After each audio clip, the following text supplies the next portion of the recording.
सर्वेभ्यो नमो नमः। अहं मुकुलनंदा, केंद्रीय विद्यालय छतरपुरता अस्मि। अद्य वयम् अष्टमी कक्षायाः चतुर्थः पाठः सदैव पुरतो निधेहि चरणम पठिष्यामः। आज हम लोग 8वीं कक्षा का चौथा पाठ सदैव पुरतो निधेहि चरणम पढ़ेंगे। अब सदैव पुरतो निधेहि चरणम, सबसे पहले हम इस गीत के, जो कि श्रीधर वर्णेकर द्वारा लिखा हुआ गीत है, जो एक राष्ट्रवादी कवि हैं, उनके इस गीत के शीर्षक पर विचार करेंगे। ये जो शीर्षक है वो हमसे क्या संदेश कहना चाहता है। तो सबसे पहले हम देखेंगे सदैव। सदैव जो है वो एक संधि पद है। सदा प्लस एव अर्थात सदा ही, सर्वदा, सदैव सर्वदा। अव्यय पद भी है ये सदैव। सदैव अव्यय पद है और आपको अव्यय पद की विशेषता मालूम ही है कि अव्यय पद वे पद होते हैं जो प्रत्येक लिंग, विभक्ति और वचन में एक से होते हैं। कभी इनके रूप नहीं बदलते हैं, चाहे हम इनको पुल्लिंग में प्रयोग करें, चाहे हम स्त्रीलिंग या नपुंसकलिंग, चाहे हम प्रथम से लेकर के सप्तमी विभक्ति तक किसी भी विभक्ति के साथ इनका प्रयोग करें अव्यय पदों का, और चाहे हम इनका किसी भी वचन, एक वचन, द्विवचन या बहुवचन के साथ प्रयोग करें, इनका रूप सदैव एक सा रहता है। तो सदैव का अर्थ है सदा ही। फिर शब्द आया है पुरतो।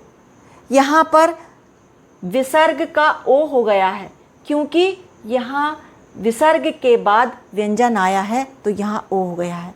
तो ये पुरतो अर्थात पुरतः। पुरतः का अर्थ है आगे की ओर, सामने। पुरतः भी एक अव्यय पद है। पुरतः आगे की ओर। निधेहि, निधेहि जो है वो एक लोट लकार का रूप है। इसमें नी उपसर्ग है और धा धातु है और लोट लकार है। लोट लकार का रूप है। लोट लकार के बारे में आपको पता ही है कि लोट लकार आज्ञा के लिए, प्रार्थना के लिए, अनुमति के लिए प्रयोग किया जाता है और कई बार आशीर्वाद के लिए भी हम इसका प्रयोग करते हैं। उदाहरण के लिए आज्ञा के लिए तुम जाओ, त्वम गच्छ, तुम जाओ। यहाँ पर देख रहे हैं निधेहि चरणम, सदैव पुरतो निधेहि चरणम, अर्थात सदैव आगे की ओर कदम रखो, आज्ञा दी जा रही है। दूसरा, इसमें हम कह सकते हैं आशीर्वाद कई बार दिया जाता है। हम किसी को कहते हैं चिरंजीव, चिरंजीव भव, तुम दीर्घायु हो, चिरंजीव हो। यहाँ भी आज्ञार्थ अर्थात लोट लकार का प्रयोग किया जाता है।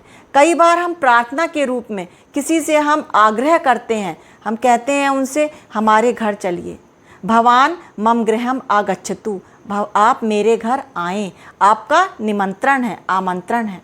तो इस तरह से हम देखते हैं कि लोट लकार जो है वो आज्ञा के लिए, प्रार्थना के लिए, आशीर्वाद के लिए और कई बार अनुमति के लिए भी प्रयोग किया जाता है। जैसे भृत्या त्वम क्षेत्रम गच्छ, नौकर घर खेत को जाए। तो यहाँ पर भी हमने देखा कि इसमें आज्ञा, प्रार्थना, अनुमति और आशीर्वाद के लिए लोट लकार का प्रयोग किया जाता है। और इस गीत में लोट लकार, अव्यय पद और संधि पद हम साथ साथ व्याकरण भी सीखते जाएंगे। इसमें जो भी व्याकरणात्मक टिप्पणी आएगी उस पर भी हम विचार करते जाएंगे। तो शीर्षक हमारे सामने स्पष्ट हो गया है। सदा ही सामने की ओर, निधेहि रखो, चरणम पादम या चरणम। निधेहि स्थापय, पुरतः सामने की ओर, अग्रतः सदैव सर्वदा, सर्वदा अग्रतः स्थापय पादम। फिर अब यहाँ जो हमारे गीत के रचयिता हैं श्रीधर भास्कर वर्णेकर जी, वो एक राष्ट्रवादी कवि होने के नाते हमको हमेशा जागृत रहने का संदेश देना चाहते हैं, कर्मठता का संदेश देना चाहते हैं। उनका कहना है इस गीत के माध्यम से कि हमको अपने राष्ट्र के लिए सदैव तैयार रहना है और निरंतर अपने लक्ष्य प्राप्ति की ओर बढ़ते जाना है। सबसे पहले हम इस पूरे गीत को पढ़ेंगे, उसके बाद हम इसके अर्थ और व्याकरणात्मक टिप्पणी को देखेंगे।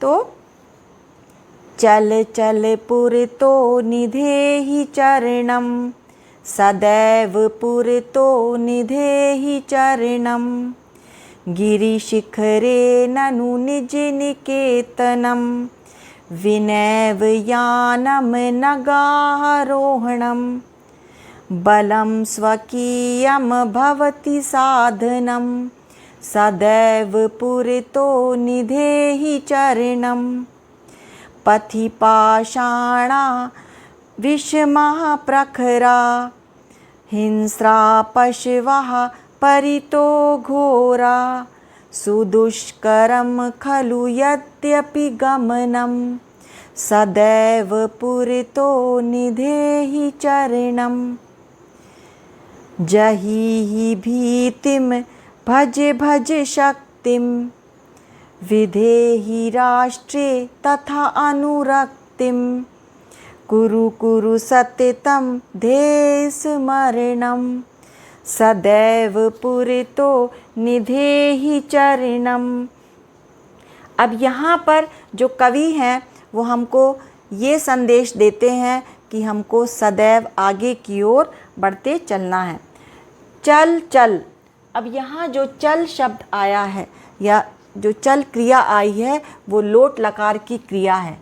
चल, ये मध्यम पुरुष एक वचन का रूप है चल, अर्थात चलो चलो चलो। पुरतः, पुरतः आगे की ओर, सामने की ओर। निधेहि, निधेहि, निधेहि मतलब स्थापय, रखो। ये भी लोट लकार का रूप है, निधेहि। तो सदैव ही आगे की ओर कदम को रखो। चलो चलो, चलो चलो, सामने की ओर चरण रखो। सदैव पुरतो निधेहि चरणम, सदा ही, बार बार कवि हमको ये कहना चाहता है कि सदा ही आगे की ओर चरण को रखो। गिरि शिखरे ननु निज निकेतनम, यहाँ पर देखिए ननु शब्द आया है। ननु भी अव्यय पद है। ननु का अर्थ है निश्चय ही। गिरि शिखरे अर्थात पर्वत की चोटी पर। शिखर का अर्थ है चोटी। गिरि अर्थात नग, नगह या गिरि अर्थात पर्वत की चोटी पर। ननु निश्चय ही शब्द आया है। निज निकेतनम, निज हमारा, स्वयं का। निकेतनम गृहम, भवनम, सदनम, आलयम, धामम, ये सब निकेतनम के पर्यायवाची हैं। अर्थात हमारा स्वयं का घर या निज निकेतन हमारा जो है वो पर्वत की चोटी पर हो। निज का हम विलोम पद यहाँ पर देख सकते हैं। निजः इसका विलोम पद है पराह। निजः अपना, पराह पराया। तो हमारा स्वयं का घर जो है वो कहाँ है? पर्वत की चोटी पर है। निश्चय ही पर्वत की चोटी पर है। विनैव यानम नगारोहणम, विनैव, विना प्लस एव, ये भी वृद्धि संधि है। विना प्लस एव। जब ह्रस्व या दीर्घ आ के बाद ह्रस्व या दीर्घ ए आता है तो दोनों के स्थान पर दीर्घ ए हो जाता है। यहाँ भी आपने देखा दीर्घ आ के बाद ह्रस्व ए आने पर दोनों के स्थान पर दीर्घ हो गया और सदैव बना। वृद्धि संधि है इसमें, वृद्धि रेची। इसका जो सूत्र है वो है वृद्धि रेची। विना प्लस एव, विना आ प्लस ए बराबर ए।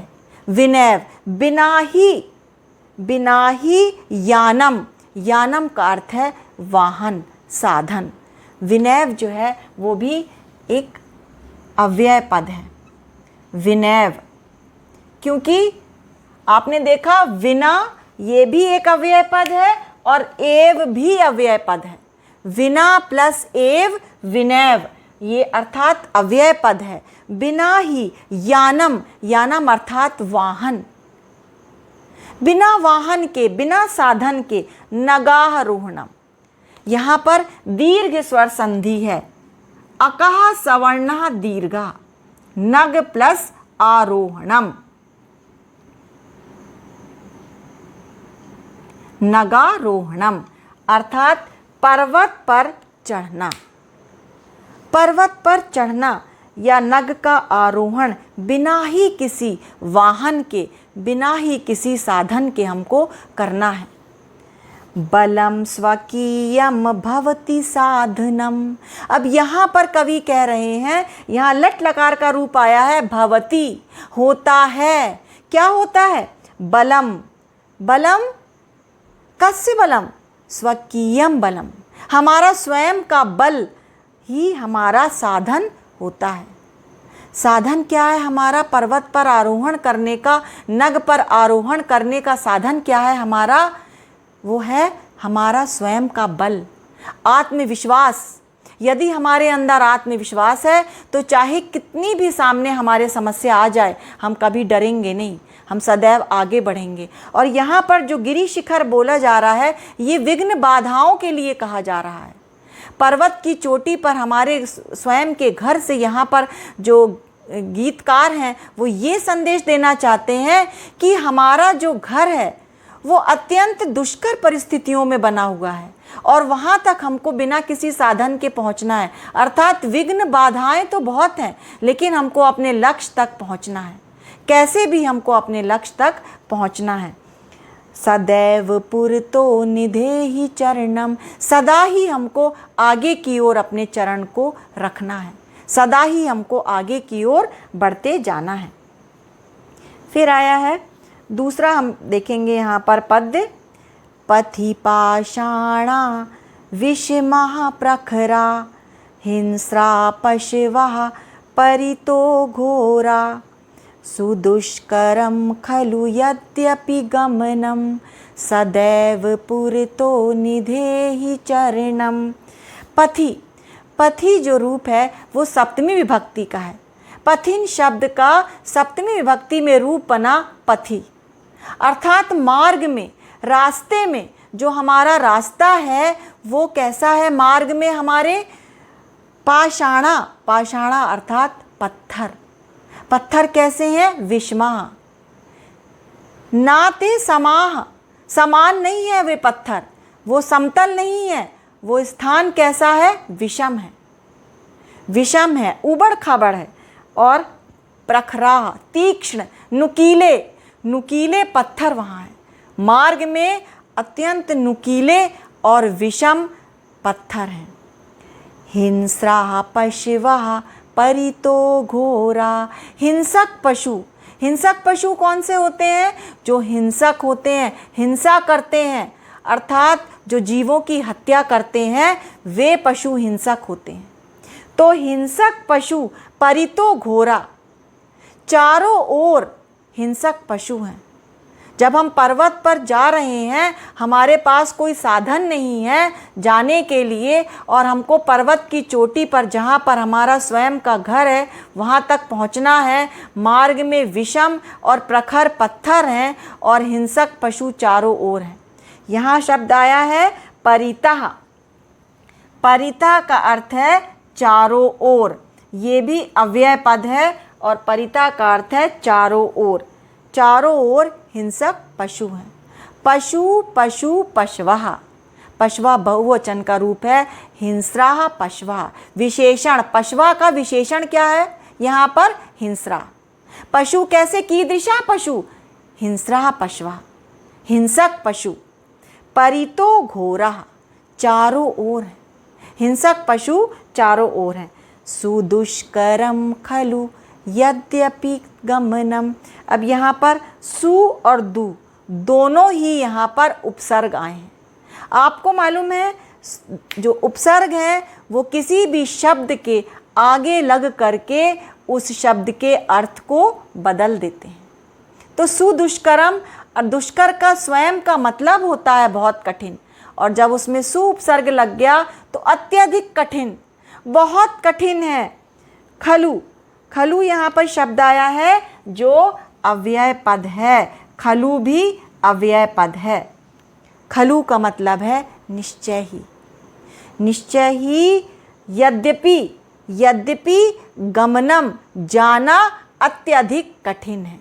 यद्यपि, यद्यपि कैसे बना? यदि प्लस अपि, इसमें यण संधि है, इको यणचि, अर्थात यहाँ पर यण संधि है और साथ में यहाँ पर ये यद्यपि अव्यय पद भी है। यद्यपि अर्थात कितना कठिन है, कितना कठिन है जाना। खलु निश्चय ही जाना अत्यधिक कठिन है। सदैव पुरतो निधेहि चरणम, फिर भी हमको सदैव आगे की ओर कदम बढ़ाना है, सदैव हमको आगे बढ़ना है। जही ही भीतिम भज भज शक्तिम, विधेहि राष्ट्रे तथा अनुरक्तिम, कुरु कुरु सततम ध्येय स्मरणम, सदैव पुरतो निधेहि चरणम। जही ही भीतिम, भीतिम का अर्थ है डर, डर को छोड़ो। जही ही, जही ही भी लोट लकार का रूप है। छोड़ो, इसमें आज्ञा दी जा रही है, डर को छोड़ो। भीति अर्थात डर। भीति का विलोम पद क्या होगा? साहसः, साहस, डर का विलोम है साहस। तो डर को छोड़ो और भज भज शक्तिम, और शक्ति को भजो, शक्ति को याद करो, शक्ति को अपने अंदर पैदा करो, भजन करो शक्ति का। विधेहि राष्ट्रे तथा अनुरक्तिम, विधेहि, विधेहि भी लोट लकार का रूप है। विधेहि, राष्ट्रे, राष्ट्रे में सप्तमी विभक्ति है, तो अनुरक्ति के योग में यहाँ पर आया है राष्ट्रे। स्नेह के या जहाँ पर अनुरक्ति दिखाई जाती है वहाँ पर सप्तमी विभक्ति का प्रयोग किया जाता है। तो राष्ट्रे अनुरक्तिम, तथा भी यहाँ पर अव्यय पद है। राष्ट्र के प्रति वैसी ही अनुरक्ति रखना है हमको, वैसा ही हमको प्रेम रखना है राष्ट्र के प्रति। कुरु कुरु सततम ध्येय स्मरणम, और लगातार हमको सततम, सततम का अर्थ है लगातार, सततम भी अव्यय पद है। कुरु कुरु, कुरु यहाँ पर लोट लकार का रूप है। कुरु करो, क्या करो? ध्येय स्मरणम, ध्येय का स्मरण करो, लक्ष्य का स्मरण करो। हमारा लक्ष्य क्या है वो हमको सदैव चिंतन करना है, उस लक्ष्य की ओर हमको निरंतर बढ़ना है। सदैव पुरतो निधेहि चरणम, और सदा ही हमको आगे की ओर बढ़ते जाना है। तो इस गीत के माध्यम से कवि ने हमको जागरण और कर्मठता का संदेश दिया है।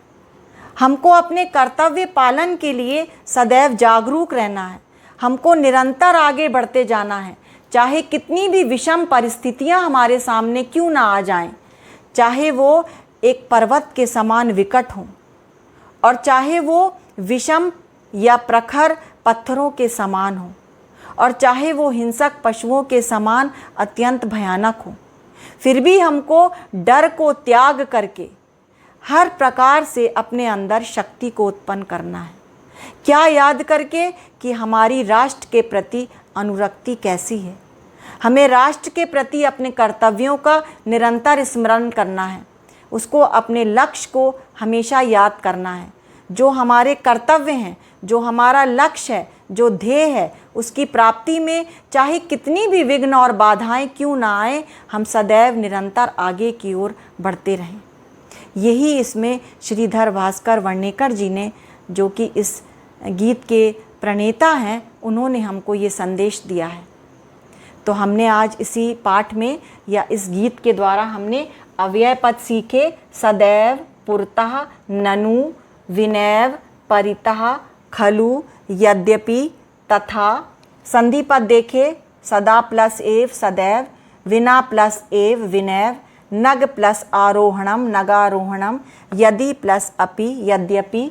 और यहाँ लोट लकार के रूप देखे, निधेहि, चल, जहीहि, विधेहि और कुरु। इस तरह से हमने व्याकरण भी देखा यहाँ पर, और साथ में हमने ये सीखा कि किस तरह से हमको अपने कर्तव्य पथ पर आगे की ओर बढ़ते जाना है। अब यहीं पर हम अपने पाठ को समाप्त करते हैं। धन्यवाद।